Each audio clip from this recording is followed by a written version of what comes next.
We'll do a quick sound check once I start seeing people coming in. Okay, and I'm going to do your proper introduction here in just a moment. So let's let it looks like I've got a low signal. Let's give it a second to catch up. Okay, perfect. All right, there we go. Hey guys, hey Karen and Linda. Hi Michael. Can you guys give me a thumbs up or a yes, we can hear you? Hi Simone. And let me know that sound is good. That would be fantastic. Oh, I'm seeing some new names here. Hi Valerie. Thank you, Diane. Awesome. I am so excited. I was just doing a mastermind a minute ago, and I was saying that I'm excited because a long time ago, I made my own kombucha, and then I said I killed my mother, but I didn't mean my mother. The mother got killed. And so I've just really let some things fall by the wayside on learning about kombucha. So today, what I'm really going to try to do today is I'm going to try to pretend that I've never heard of kombucha, even though I'm drinking some right now. And we're going to let Hannah talk to us all about it. So today we're talking to Hannah Crum, the kombucha mama, along with husband Alex Ligori, created kombuchacamp.com out of their small LA home in 2004 with a mission to change the world one gut at a time. I love that. By providing quality information, quality cultures, and quality support.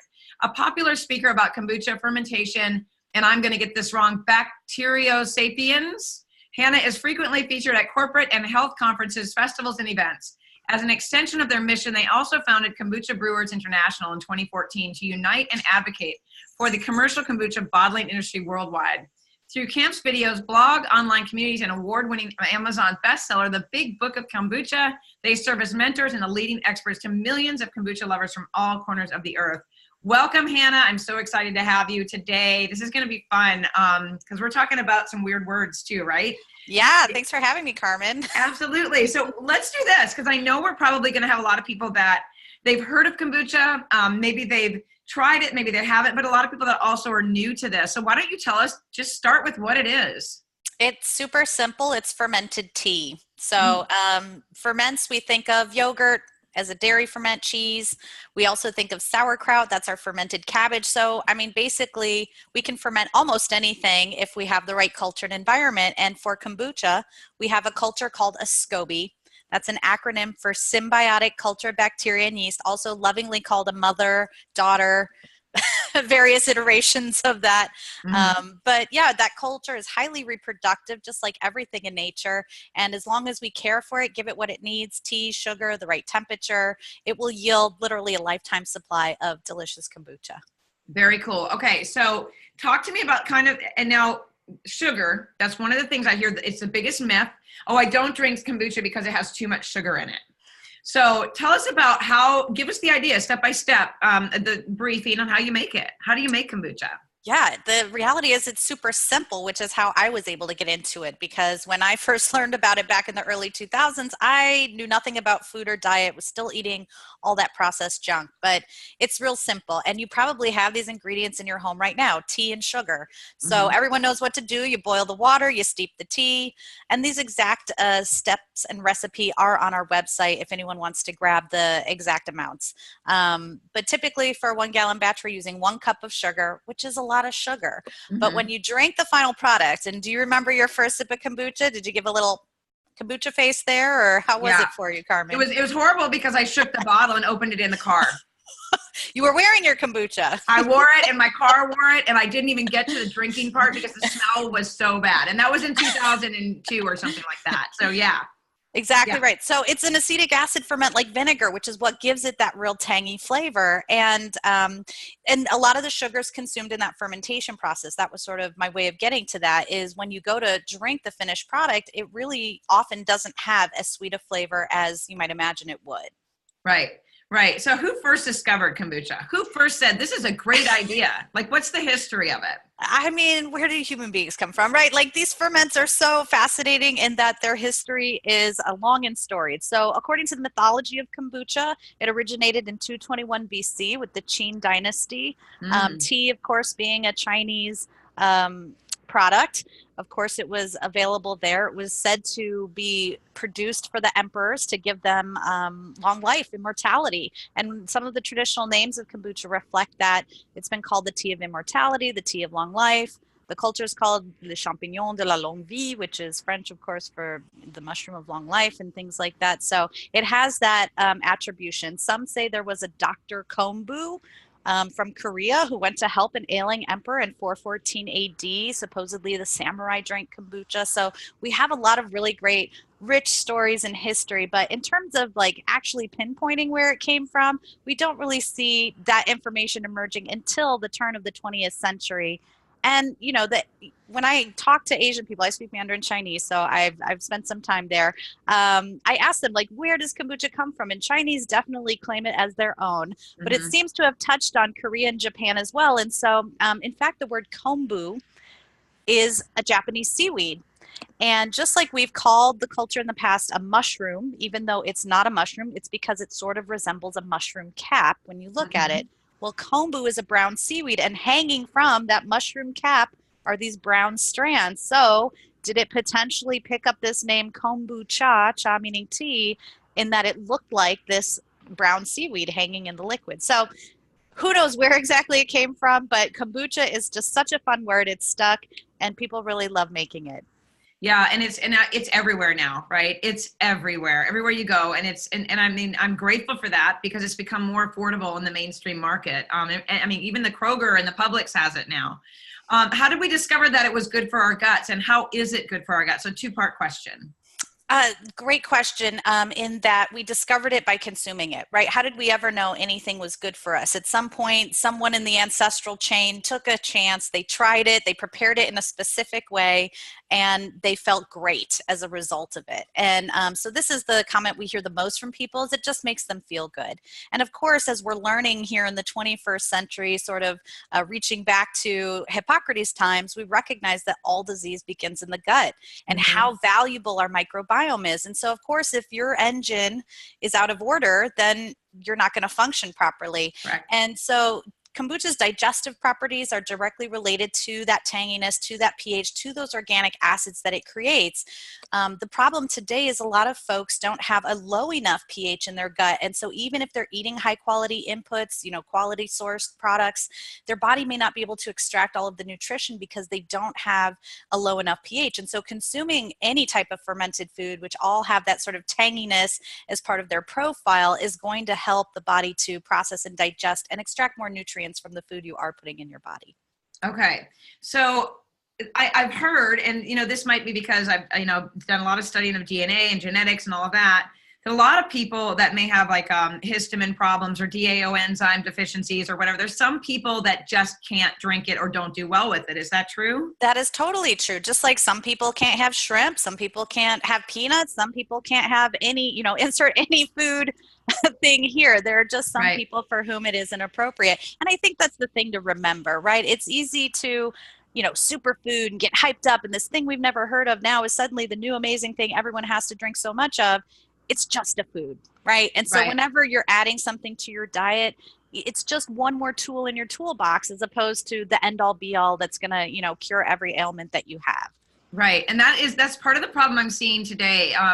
You know, we're mainly talking to health coaches. And as a reminder, you guys, if you have questions, please put them in the Q&A and not in the chat. And I'll be looking at that as we go. But, you know, one of the things I think that people are, it's just like bone broth. If someone says, how do you support the immune system and how do you heal the gut? Some of the top things you're going to hear, drink aloe vera, drink bone broth, and drink kombucha. But not everyone can do that. What are some of the signs that maybe somebody isn't tolerating kombucha? It's a little tricky because, you know, kombucha does have the benefit of supporting a healthy liver with certain acids, and the livers are, you know, it's our filter. It's what cleans everything out. It's what our toxins come through. And so sometimes when you're cleaning the filter, the gunk gets released back into the body, and you might experience a healing crisis or something like this where you don't actually feel that great, even though you're consuming something that's supposed to be helping. And that happens with a wide variety of foods or supplements or whatever you might be adding. And so it can be difficult to suss out which it is. Now, of course, histamines are found in all types of fermented foods. So if you're having this reaction with sauerkraut, as well as kombucha, as well as kefir, as well as, you know, any of the different, you know, hundreds of fermented foods out there, then that's probably a pretty good sign that that might not be right for you. And so going and getting tested, finding out if you have a histamine allergy is really key to knowing if these wonderful foods should actually be part of your specific diet. Yeah, right. Okay. So tell us the difference between store-bought kombucha and homemade kombucha. Like, which one do you think is better? And are there, and you don't have to give us any names of brands out there, but I know there are some that are, they just, I mean, they're on the they're on the shelf warm too. I've seen that as well. So kind of give us an idea about that. Absolutely. So obviously making something at home, regardless of what it is always going to allow you to use the freshest, highest quality ingredients because you're selecting them. You're also monitoring the process. You're harvesting when it has the flavor profile that you like best. The reality is some folks, as they start to drink kombucha, maybe they want it on the sweeter side initially because that's sort of what our palates are trained for. Mm-hmm. But sour and bitter are the flavors of health and digestion. And so as you become more accustomed to that, you actually crave something that's a bit more tangy. And if it is a store-bought kombucha and it tastes a little too sweet for you, assuming it's an authentic, raw, living beverage, you can leave it at room temperature. Now check it and make sure you don't over foam it, but you can leave it at room temperature and it will continue to ferment and get a little more tangy. The store-bought stuff, of course, is great in a pinch. Look, it's always going to be better than a chemical-laden energy drink, than a syrupy soda, than something with a fake sugar, chemicalized sugar in there. So kombucha is always going to be a better choice than any of those. And but some of them are now a little bit sweeter, a little more palatable. Some are also lower in sugar. In terms of ones that are shelf stable, those often are pasteurized, though it may or may not say it on the label. So as the trade association, this is what we're working towards, is a standard of identity, a standard way in which the information is presented so consumers understand what it is they're purchasing. Okay, so perhaps a shelf, room temperature kombucha on the shelf before you purchase is not the best option. True? It's still, those organic acids are likely to be better than those other beverages I mentioned, Right. but you probably want to gravitate towards those that say raw, unfiltered. Maybe they have some little stuff floating in the bottle, which I know can be weird for folks. And you don't have to drink that, although you will get a small nutritional boost if you do. Okay. Now, yeah, so it does settle on the bottom. And so let me just throw a tip out there. This is the tip I give to everyone when starting kombucha. I'm going to use my candle as an example since I don't have a bottle up here. But this is what I did with my kombucha. When I first got it, I was like, oh, there's stuff on the bottom. And then I popped it open, and that's what the story we started with was the big bang in the car and the smell and my child going, what is that awful smell, mommy? So with the kombucha bottle, tell me if this is the right way to integrate, but I just gently really just tip it back and forth nice and easy, and then I barely crack it and see if it's anything crazy is going to happen.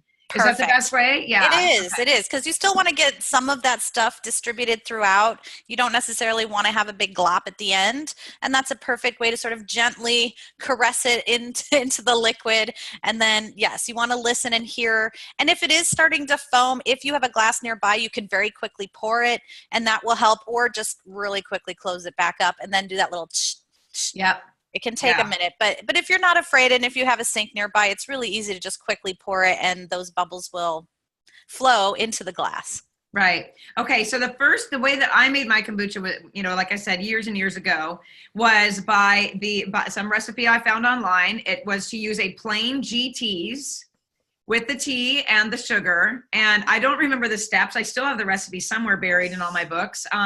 But, do you recommend, where do you get the SCOBY? How do you get the starter? Because I know we don't just have that, well, maybe we do have bacteria sitting around, but we don't recommend using a sponge for a SCOBY, right? How do you do that? Where do you get that from?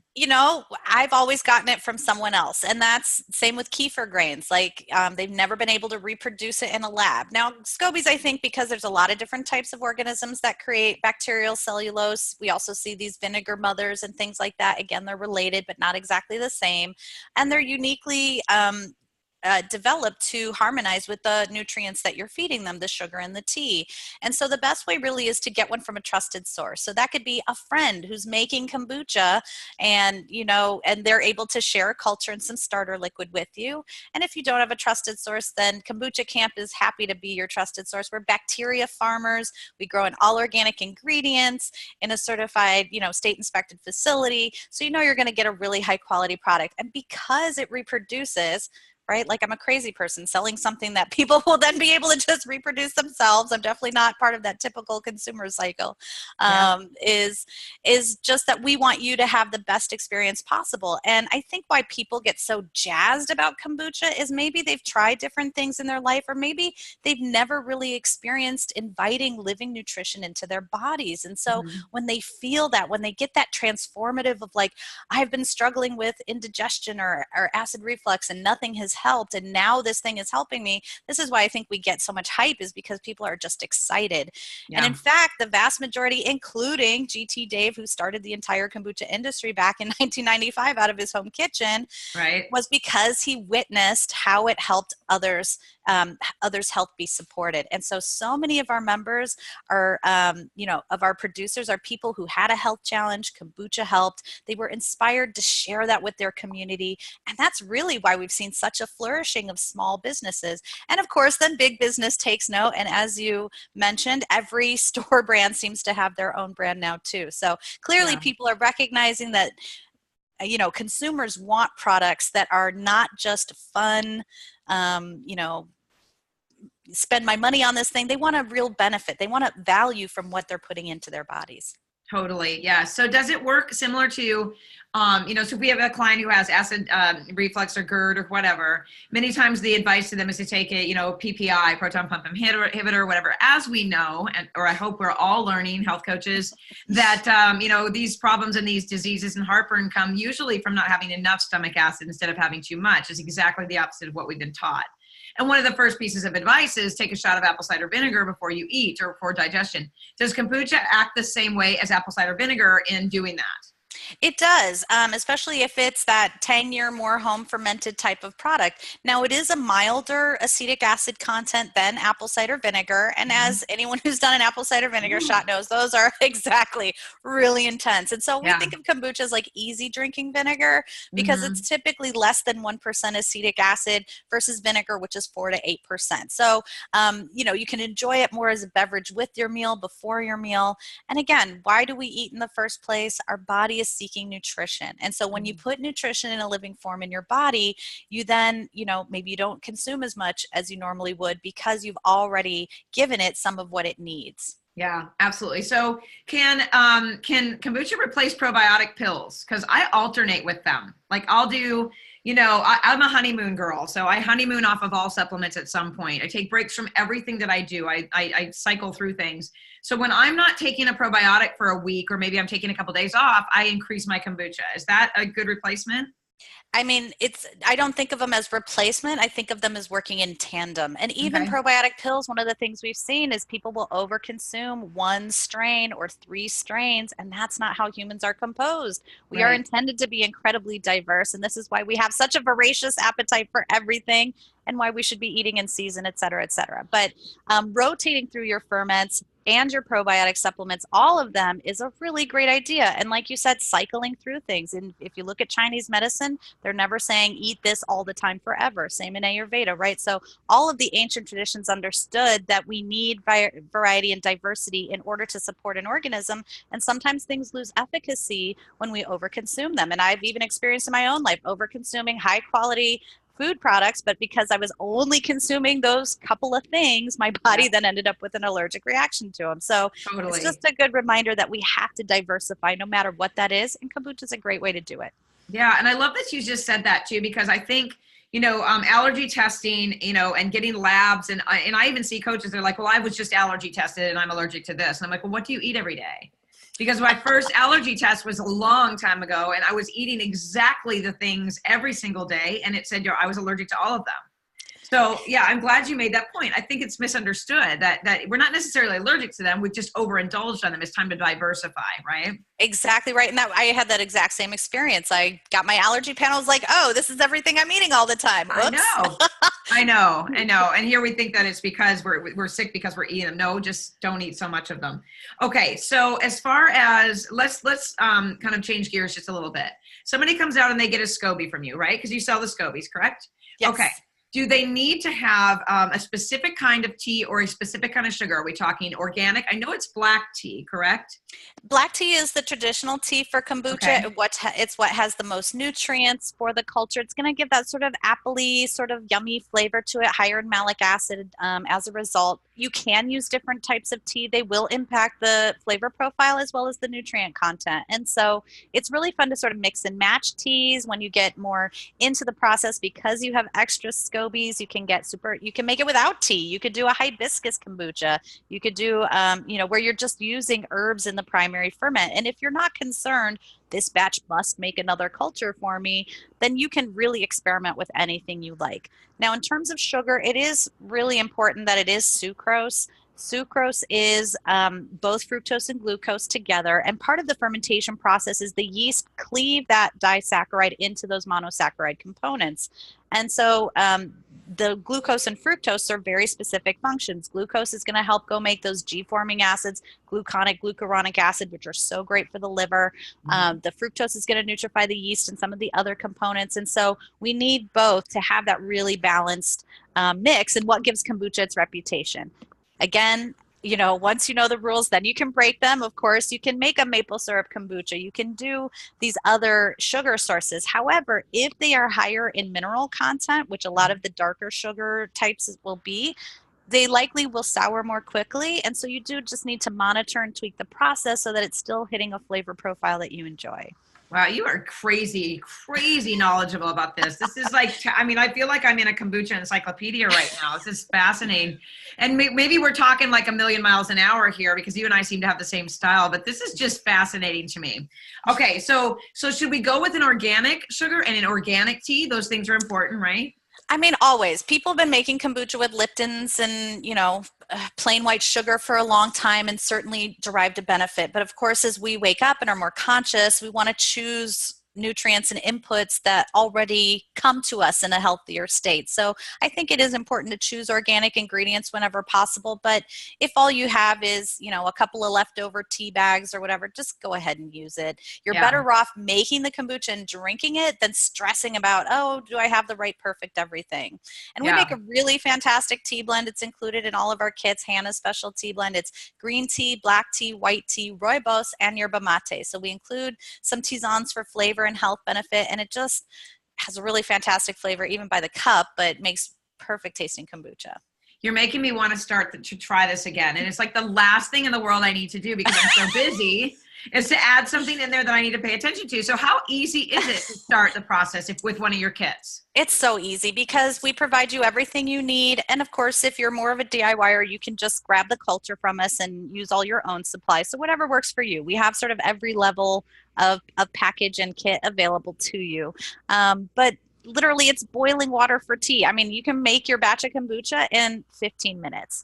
Now, the important thing, though, is, of course, making sure you harvest it when it has a flavor you enjoy, because if you forget about it and leave it too long, it might go to the sour side, which isn't necessarily bad, as there's lots of great uses for sour kombucha, but you may not enjoy it as much by the glass. So the most important part is just don't forget about it. Come taste it every couple of days. And when it has that sweet sour balance you like, you start the process over. And again, it's super straightforward. You're just making tea, adding sugar, diluting with cold water, throwing in your SCOBY.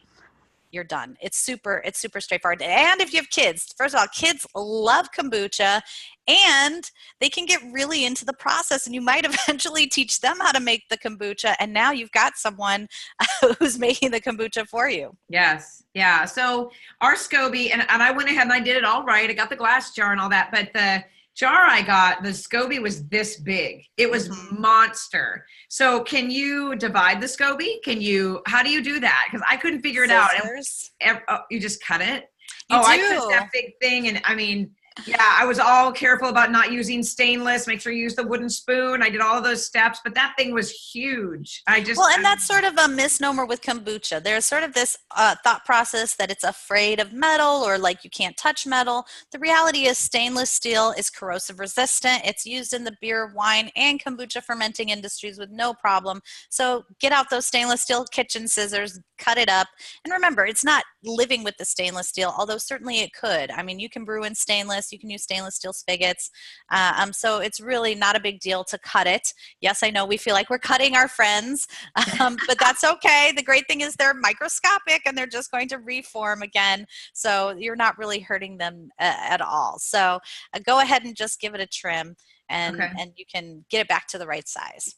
Okay, so how do you store the SCOBY? Let's say I'm successful and I start over and I do it again and I don't kill it this time. And someone says, do you have any SCOBY to share? How do you store that SCOBY if they can't come by till the next day? Like, so how fragile is it? It's not. It's incredibly durable. I mean, think about it. It had to survive hundreds, maybe thousands of years getting passed around in who knows what kind of conditions. And this is why it didn't end up in the compost heap of history, is because it's very durable and very safe. That low acid profile is what makes it antimicrobial. Studies have shown it kills things like E. coli, Listeria, Salmonella. So it's something that, again, pathogens are weak by their nature. If they weren't, we'd all already be dead, right? Right. So thank gosh they're weak. And those acids cut through their cell membranes and literally destroy them. And this is why you want a little tanginess to your brew. And it's also why the starter liquid is so important. So if you are gifting a SCOBY to someone, don't just give them the culture. Make sure they have at least 1 to 2 cups of starter. Now, starter liquid is just fermented kombucha. So of course, when you get a culture from us, we include really strong starter. But then for your next batch, you're just going to harvest that right off the top.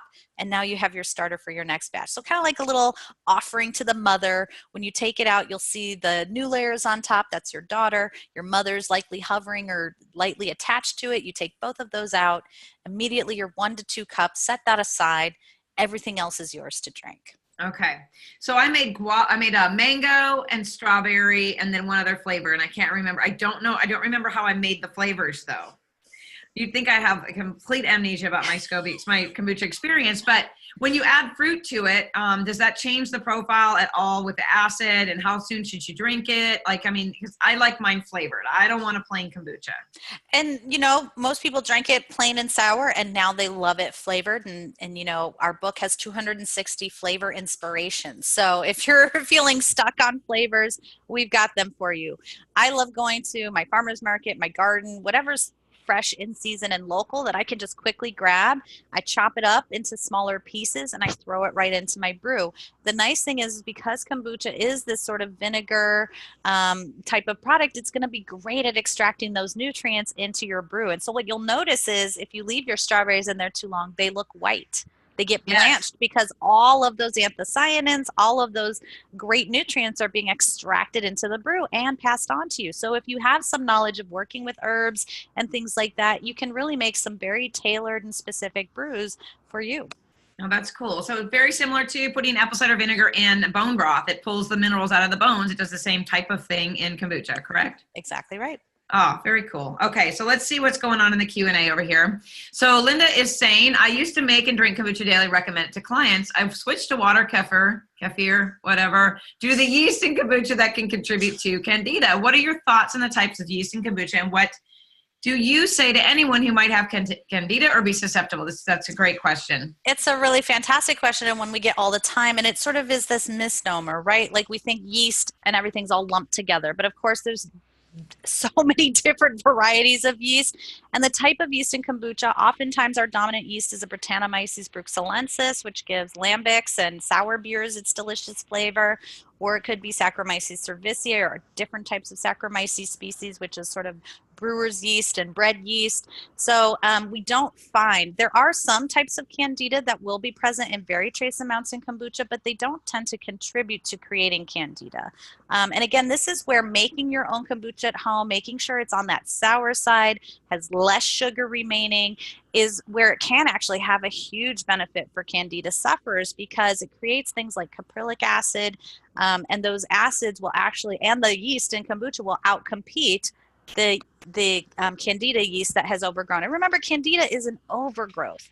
It's not something that's not supposed to be there. It's just there in too much of a quantity. And so you're introducing organisms that are going to outcompete it and, beat it back into submission. Now, the problem is when you're a Candida sufferer, you crave sweets because that's what Candida craves. And so you may have an aversion to kombucha because it smells too sour. And I think it's because those organisms know their death is coming and they're resisting that, right? They don't want that to happen to them. Oops, oh my goodness, I just pulled that out. Yes, I love that. That's hilarious. Yes. That's a great way to, yes, right? That's a great way to think about it. I love that. Okay, so hold on a second. We got more questions coming in, but Linda says, have you seen a successful kombucha with just rooibos? How do you say that? Rooibos? Rooibos. Yeah, I've shown a sensitivity to tannins. You know, some people, again, you can make it with rooibos, you can make it with yerba mate, you can make it with hibiscus. So there's a lot of ways in which you can use the culture. It's flexible technology, as I like to call it. There have even been studies where they throw it into milk. So really? You can get super creative with it. The thing is, if it doesn't continue to reproduce, then you likely need to put it back into some sort of tea solution, but you don't necessarily have to drink that. So there can be a difference between nurturing the culture and the organisms present in it versus allowing the culture to be used with different substrates. And the reality is with some substrates, they'll have enough nutrients that it will be able to thrive and survive. Now, does that maintain that exact same diversity? Does it create the same acids? I mean, that's where I wish I had a lab at my disposal and could ask all these questions infinitely and tell you all those answers. But we're still in those early stages of getting that research done. Right. Okay, so Karen's asking about the flavors. She would like to do the ginger. So let's say she buys a SCOBY and she wants to do the rest of it at home. How does she go about making that flavor, ginger flavor? Yeah, ginger. So there's a lot of different ways. There's ginger syrups, there's fresh ginger, there's dried ginger, there's ginger powder. So really it's just dialing in on even fresh ginger juice, which is so intense. So depending on how you want to work with your ginger, there's a lot of different ways. What I typically do is I use fresh ginger and I just chop it. Otherwise, we also sell a dried ginger, which is just super convenient because sometimes if you don't use your thumb fast enough, it dries out and it gets yucky and you don't want to use it. So if you don't use ginger enough regularly, then the dried ginger can be helpful. And some people will get like the little ginger candies. It has a little extra sugar, which helps with the carbonation. So really it's just finding what type of ginger you like. And with kombucha, less is more. So we tend to want to put like a bunch of juice in there. The problem is that might cause it to be too explosive and it actually might over nutrify the yeast and give it some off flavor. So if you're putting in juices and things like this and you're noticing a funky smell, just dial back on the amount and that will likely be back in balance and you'll still get a really great flavor. Okay, and that was one of Shelly's questions. She said, a lady I work with used juice to flavor hers, and she said, is that okay? It is okay. Absolutely. You can use that. I mean, we've used bacon, we've used mushrooms, they're all in the book, but we've experimented with, because remember, it's like vinegar. So that savory isn't actually so foreign. Like there's some jalapeno kiwi flavors floating out there. You know, there's all kinds of really interesting flavors. And I think we're tip of the iceberg. So we're going to see a lot of creativity coming out in the next several years. Yeah, that's really fascinating. You know, because when you think about a beverage, especially a carbonated beverage, we automatically think, we're so trained to think soda, sweet, right? Pellegrino water with juice or whatever. So when you say savory and vinegar, and that, you know, it's a new way to think about it for me, you know? Absolutely. Well, and sodas are simulacrum. They are fake fermented drinks. They're wannabe fermented drinks, right? Like they're mimicking every quality of a fermented drink, but they're doing the exact opposite in that they're depleting your body of nutrients, right? So effervescence is natural. And in fact, humans are hardwired to seek carbonation. Why? Because it means yeast are present. Yeast, which is the root word, means to boil, right? This is how ancient man understood fermentation was happening. They saw the bubbles. The bubbles have always been the clue that nutrients and fermentation are happening. So yeast contain all the B vitamins in living form. Now, again, they may not be in massive quantities, but they're in that highly valuable living form, which our bodies can instantly uptake and utilize. So every time you're drinking or using a fermented food, you're getting like a little vitamin shot at the same time. So we're hardwired to seek that carbonation, that effervescence, because we know there's a nutritional payoff. It creates organic acids. They're adding phosphoric acid, which unfortunately depletes the body, but they're literally mimicking and mirroring. They add sugar. Our ferments are made with sugar. So they're literally mirroring that process and cashing in on, you know, millennia of DNA programming that desires this type of experience. And this is also why I think some people have trouble with carbonation. They have trouble with forced carbonation, which is different from natural effervescence, which is why sometimes when you make kombucha at home, you put it in the fridge, all your bubbles go away. That's because the yeast are alive still. And so they like warmer temperatures. If you leave it at room temp, those bubbles will resurface. Okay, so what's a good temperature when you start making your SCOBY? I noticed a difference from one time to the other. When I made it, I think the total amount of time I made it was 3 times. And I remembered that seasons were different when I did it. And it thrived in like towards the end of the summer, where it was really warm in my awful hot kitchen. And then as I got into wintertime, not so good in the kitchen. Exactly right. Kombucha, for some reason, loves the tropics. It's a 75 to 85, with 80 being the sweet spot. We have invented heaters with thermostats to keep that temperature year round. So if you have a cold kitchen, and honestly, I'm in Southern California, but I have a cold kitchen. I've got granite countertops. I use my heater year round. But it keeps it at that nice stable temperature. And again, you can ferment slightly cooler, but it may take longer. You're more at a risk for mold, especially if you don't have enough starter liquid or your starter's weak. So it's typically best if you can, especially early on, to get it to that key temperature, because that's going to ensure that it's able to lower the pH quickly, start that new mother forming, and that way you prevent any sort of mishap from occurring.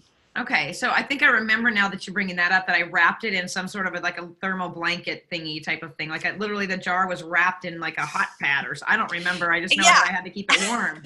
And people have used like hot pads for humans. The problem with those is sometimes they'll just turn off automatically because they're designed not to overheat, or they'll burn out quickly. And so having a heater that's specific, is a good investment. But you can also try a variety of different ways. I mean, some people put it in the oven with a light. Some people just put Christmas lights around it. So there's a lot of different ways you can play with it. But if you're looking for easy to use equipment, that's what we offer. Okay, I was going to say, I would never think of Christmas lights, but yes, they do warm things up, or even a salt lamp next to it might be helpful, right? Mm-hmm. Very interesting. Okay. Linda says, most sugars are now GMO. Is the C and H still non-GMO? Do you know if a non-GMO brand? Not sure if their labels as such, because I haven't bought it in a while. My understanding is cane sugar is not GMO at this time. And so as long as it says cane sugar and not just sugar, which could be beet sugar, my understanding is beet sugar is GMO. So you want to look for anything that says cane sugar. Organic by default is non-GMO. So as long as it's organic sugar, then it will be non-GMO as well. Okay. I guess I just answered Dan's question about an ideal or minimum ambient temperature for kombucha to thrive. So we've covered that. Okay.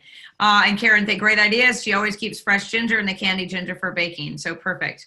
Okay. So one of my questions was, what is the average time that it takes for it to get to that place where you want to actually drink it? How many days are we talking about? It's so personal and unique to each person, but typically we look at that ideal temp, say 80 degrees, as a week to 10 days, up to 2 weeks, right? Okay. So most people are finding somewhere between that 7 to 14 day mark is a flavor and balance of sweet and sour that they like best.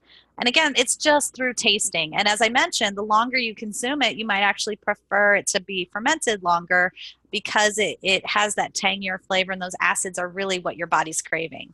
Okay. And I found the longer I consume kombucha, the less sugar I tolerate. Mm-hmm. I also find my alcohol cravings subside, and it's a fantastic mixer because it supports a healthy liver. I always think of it as like a little antidote with your poison. So the higher ethanol alcohols are toxifying your liver, and the kombucha is helping to balance that out. It makes a fantastic hangover cure. I can attest to it more than one time, though these days I don't tend to go that far, except with wine every once in a while. Every once in a while, I think we've all done that. I don't know, not me. Okay, so let's see here. I see a question in the chat. Can a hot plate be set at 75 degrees, usable heat from bottom instead of wrapped? Great question. We don't recommend heating from the bottom for a couple of reasons. The primary reason is that while the yeast is a top feeding initially, so what that means is when you put your mother in, it might sink, it might float, right? We get this question all the time. My mother sank, did it die? Nope. It's just chilling on the bottom until the yeast create enough CO2 to push it up towards the top again. Okay. But what's happening is at the surface, you'll see like the globs of yeast are hanging out because they need the oxygen to do their fermentation process. When they complete that process, of course, a new new layer has formed that's creating an anaerobic below the layer, and then you'll see some of that yeast fall to the bottom. And so we don't want to be re-agitating the yeast from the bottom because that can cause it to over ferment, create off flavors, things like that. So we definitely want to heat from the sides and nurture the bacteria. Even though it's in symbiosis, we are the stewards of the balance. And so it's very easy, if you're not following good practices, to over yeast. Like, let's say you drain everything down and then save the bottom as your starter liquid. Well, that's where all the yeast is hanging out. You likely won't have good carbonation in your bottles because you need a little bit of yeast for that. And you'll throw it out of balance where the bacteria will start to become deficient. You'll have off flavors. It'll sour too quickly. So again, we want to, all of that is to say, heat from around the sides towards the top where the bacteria is going.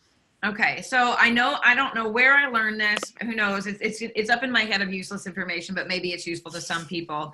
My dad or my mom, I think, used to say to me, "Don't eat off the spoon and stick it back in the yogurt because you're putting bacteria back into the food." And so because we had a big tub of yogurt, right? Because my mom raised me this way.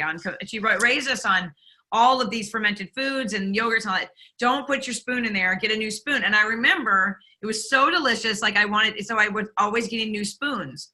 Spoons, dirty all the time. Is kombucha the same way? Like, do you want, because you're putting bacteria from your mouth into there, is that going to affect the bacteria that's in the jar?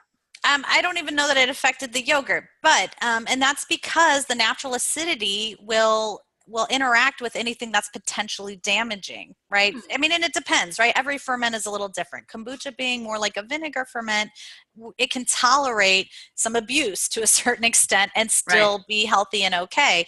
And so, there's a picture of me sipping out of my jar with a straw, and I've gotten people like, "How dare you do that? All those germs getting back." And I'm like, it's never been an issue. I've never had a problem. And the culture is so healthy and vibrant that it's not impacted negatively by whatever might be in my mouth.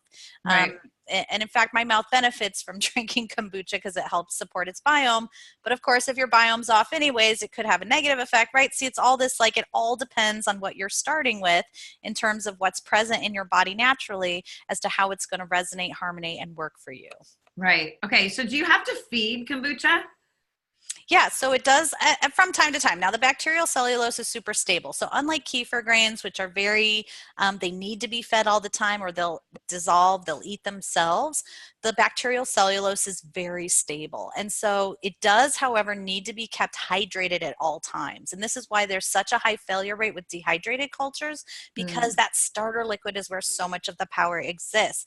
However, the starter liquid alone doesn't contain the same diversity or the same balance of organisms as the pellicle. And that's why we use both together, the SCOBY and the starter liquid. Okay, and I remember putting cheesecloth over the top or something with a rubber band or something like that, so right? We need a breathable cloth, although we tend to shy away from cheesecloth. The weave is too loose. Fruit flies, aka vinegar flies, absolutely love kombucha. And they will wiggle their way through your many layers of cheesecloth, and now all of a sudden you'll have an extra protein source with your kombucha, which... I never saw that. I didn't see that, thank God. Thank God. It's not the end of the world. It's not a health hazard. It's up to you. Most people just sort of toss that top layer. You can still drink the kombucha below. The reality is I challenge anyone out there who's a regular kombucha drinker to see, can you smell or taste when a fruit fly falls into your kombucha? I can smell a very distinctive shift in the odor as well as the flavor. Really? Yes. I can walk into a place and know that they have fruit flies because there's a specific smell that they exude. That's crazy. Those little stinkers too, they're difficult to get rid of. They're difficult. Well, and we like to send them to heaven. So we put a little bit of kombucha out for them. We put a drop of dish soap to change the surface tension. Hopefully they, fly right into Valhalla. Oh, I have a total fix for that, but that's a story for another time because I got my compost lid slipped off and I didn't know it under my sink and I got infested with fruit flies. This is not long ago. But let me just say this. 3 nights in a row I spent with a big sticky fly, like mouse sticky pad thing, glue thing, you know what I'm talking about? Doing Tai Chi around my kitchen like this. And I had the little vinegar sitting out to trap them with the soap, but nothing got rid of them like me catching them on that fly thing. Well, you felt so proactive. It was meditative almost. I killed thousands of them. They're all gone. But anyway, okay, I digress. So Linda says, is it a 4.5 pH that's ideal? I've forgotten. I used to use the strips. 3.5 is 3.5. typically, so the FDA website says anything that's 4.6 or below has never had an instance of botulism, but there are some acid resistant strains of E. coli, and so we like to see a 3.5 or lower. You can sometimes see it at like 3.8, which is still good to drink. So it just kind of depends on your taste preference. The pH is just one piece of the puzzle. The other piece is the sweetness. And so that's where you're trying to find that balance. So the pH will often drop to a lower level quickly, but that doesn't necessarily mean it has a flavor that's enjoyable to drink, as too much sugar might still be present. Okay, good. All right. She said, Linda, she's my question girl. She's she's an encyclopedia too. Do you feel it's okay to use kombucha vinegar gone too far for creating herbal or medicinal tinctures? Absolutely. I mean, now it's not going to have that same acidity level. So if you need a specific acidity level for whatever you're trying to extract, what you might find with kombucha is it may take longer. It might have a milder flavor. But we do love using kombucha vinegar for a wide variety of uses, including skincare, hair wash. It's a lot milder. So there's like those no poos out there with the baking soda and the apple cider vinegar. It can be really harsh on the hair. Kombucha is that milder acid. It leaves the hair really soft. It helps to dissolve the oils, but it doesn't strip the hair and make it feel like straw. Same with your skin. It really, it's great to add to the bathtub. People who have physical skin ailments, rashes, eczema, have found that applying kombucha, either the liquid or the cultures topically, especially if they're more on that tangy side, has a really beneficial effect due to some of the hyaluronic acid and that low pH, which helps to soften scars and wounds. And also, we've heard of folks who maybe they injured themselves. They immediately, like when I burn myself, I immediately go and pour kombucha on it. For whatever reason, it just minimizes that burn and ensures that my skin doesn't end up as damaged. Some people will use a SCOBY as a bandage.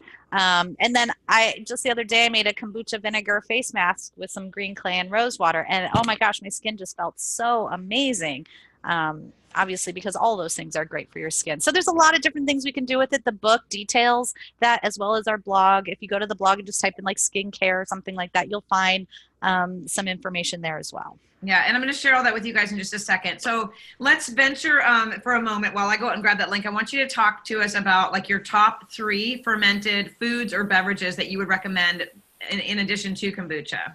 If you can tolerate dairy, my first go-to is milk kefir. It is so diverse. It's so luscious and rich. It makes fantastic smoothies. We mix it up with like coconut milk and fruit, and it just is absolutely delicious and so good for you.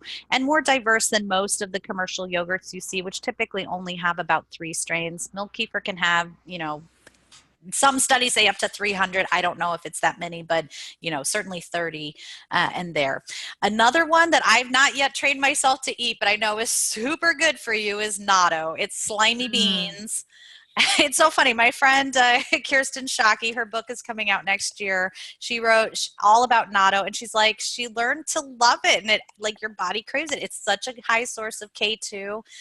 It can be really good, but it definitely is one of those things that bury it with rice or cook it, do something to hide it a little bit, but you'll still get all of that great goodness for you.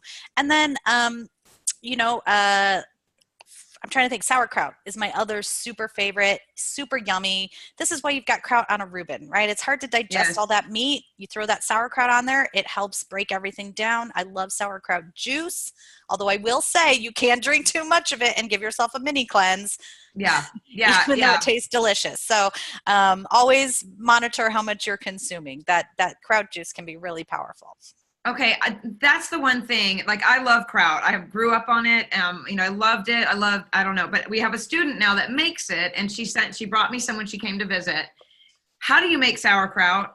Tell me how you make sauerkraut, because mine was such a miserable failure. I feel like I'm embarrassed to say, because you're going to go, it's the easiest thing ever. It's not, though, because getting it right is what's hard. It's easy to make soggy sauerkraut. It's easy to make sauerkraut. That's what I made. Right, exactly right. So getting it crisp is the harder part, and that's where you need to add a little bit of tannin. So traditionally that's been like grape leaves, a raspberry leaf, some sort of additional element that's going to help to keep some of the crispness in the cabbage. Some folks swear by not pounding it, but simply like letting the liquid naturally come out of it by just salting it and then squeezing it gently with your hands, as opposed to the masher, because that's going to break up the cell walls of the cabbage and potentially make it mushier. again, there are plenty of people who pound it and still make a crispy kraut. So Yeah. those are just some like tips that might help, is just let it soak longer with the salt and let the juices naturally come out of it, massage it gently, and then make sure you're adding something for those tannins to keep it crisp. Okay, so that was kind of, I think, what happened there, because I pounded the crap out of that kraut. Which feels good. You get a lot of negativity out. Yeah, but it turned out it's just so limp and just did not taste good at all. But I was so disappointed, all that chopping and all of that. I only tried it one time, and then I called myself a failure. And totally, it's easy to get disappointed, and that's where if you make just like small batches in jars, the other thing is it prefers a cooler temp. So keeping it at too warm of a temp could also cause it to spoil too quickly, and then you lose some of that crisp and that delicious flavor. So once it starts to look like it's on the right track, stick it in the fridge. It'll continue to ferment in there just at a slower pace, and will likely maintain more of its crunch as well. Okay. All right. So we've got about 9 minutes left here. I just want to make a point here. I'm going to be sending out a link in the replay, you guys. You're going to get a link. It's going to go into the student page. It's going to go into the mentorship group. So no worries. You're going to get a link to take advantage of everything she's talking about. But she's also, I'm going to read this free gift thing for you, okay? So Hannah says, as a small family business, we keep our prices fair year-round so people don't have to worry about chasing sales, which I love.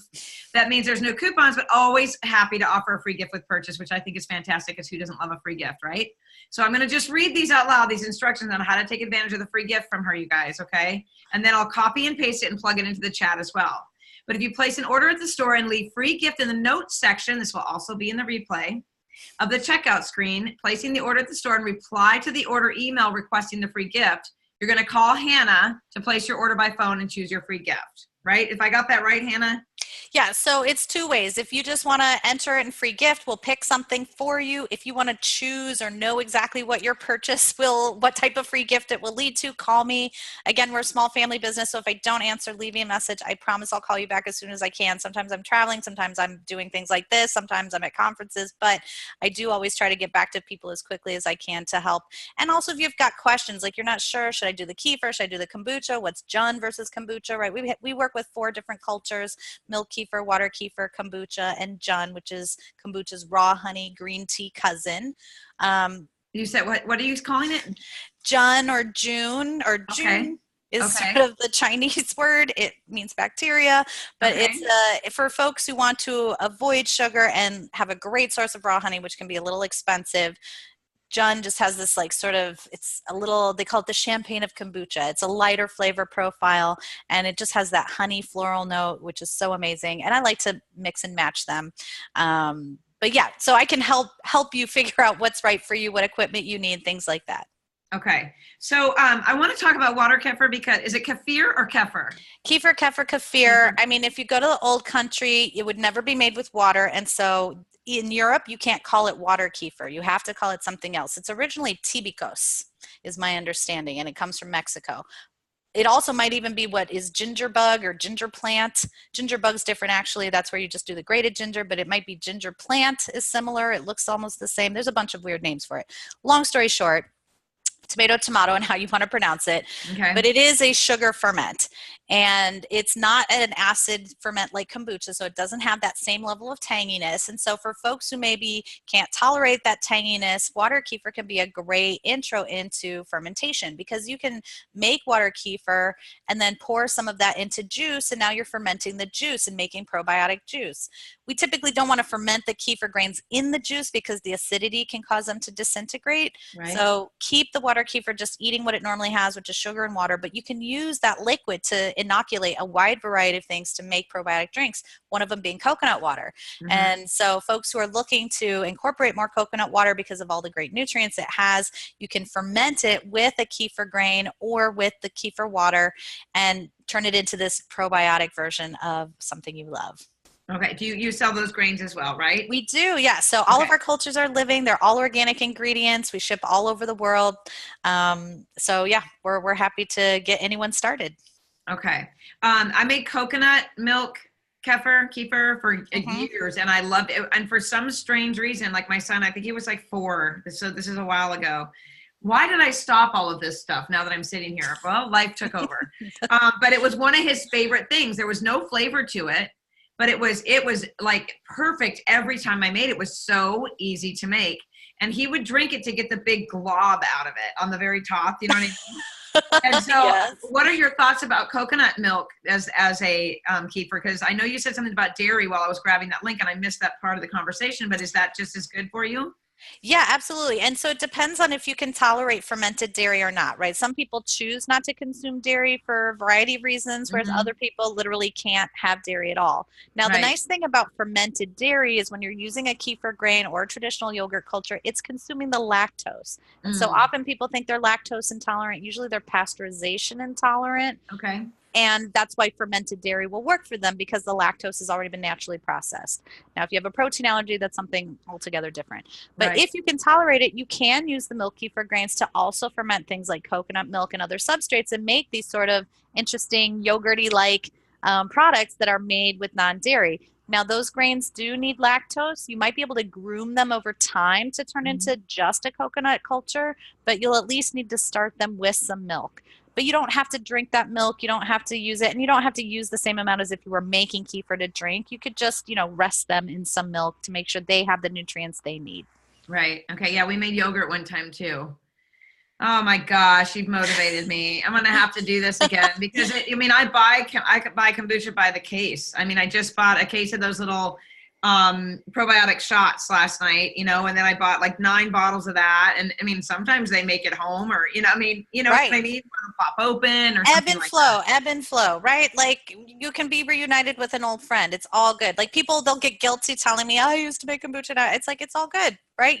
We find what we need at the time when we have it. It's great to reincorporate these things. I don't recommend starting all 5 of them again at the same time. No. But, start one, then another. The nice thing is kombucha, you're waiting a little bit longer before you harvest it. Whereas with the kefirs, they tend to be every 24 to 48 hours. So, oh, really?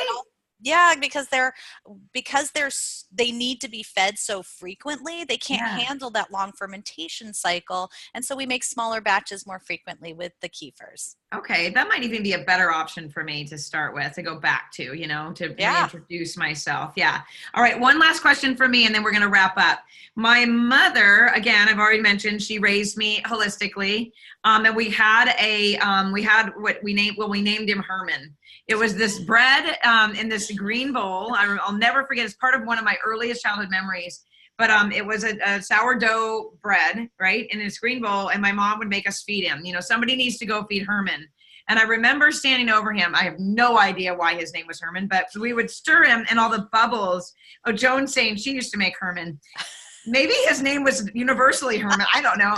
But the bubbles would rise up when we would feed it. And I just remember that being, like, my mouth is practically watering, the best bread ever. Do you guys do anything with bread fermentations? Do you have anything? You can use the excess kombucha yeast. So I like to say, snout to tail, nothing ever goes to waste with kombucha, right? Even that sour kombucha that you're pouring down the drain because you don't want to drink it, it's drain cleaner. Acetic acid removes buildup, right? That's what it's doing in your body. It's what it does to your pipes. Wow. Throwing the SCOBY in the garbage, now it's going to get into the landfill and help break things down, right? So don't ever feel bad throwing this stuff away because it's going to help somewhere. And all of that is to say that I forgot your question. No, that Herman, yes. So you can take the yeast from the kombucha and create your own kombucha sourdough starter. Now that yeast is different than most, sourdough yeast. And so it has a little denser, it's a little richer flavor. You could potentially mix it with some other stuff, but you can absolutely use that yeast and turn it into a sourdough starter. And again, you talked about the bubbles, right? Those are the keys of fermentation. Those are the keys that nutrition is present. And so, we love bubbles. Microbes are magic. And, trust your gut is all about finding the foods and nutrients that resonate and nourish you. Yeah. Not just the ones that those candida yeast are calling for because they make you feel like crap as soon as you eat them. But the ones that actually nourish your body, that's what you want to be eating. Yeah. You're so smart. I love bacteria. This is crazy this has been amazing. Seriously, like I said, I talk fast, but you're matching me. It's like a tennis match. So I think we got so much great information in this 1 hour. It was fascinating. All right. So I'm motivated. I'm gonna try to do this again. I'm gonna give myself January. That's gonna be my goal, is to get back into fermenting at home. And you know what? I'm going to share it, and I would love to have you come back and talk to us further about some other things besides kombucha if you're interested in 2019. Absolutely. Let's do it, Carmen. Okay. You've been amazing. Thank you so much for everything, you guys. Thanks for joining us, and watch for the replay and all the links and information you need to take advantage of her free gift and to learn more about kombucha and everything else she's got to share with us. Thanks, everybody. Have a great day. Bye, Hannah. Thank you. Bye. Bye-bye.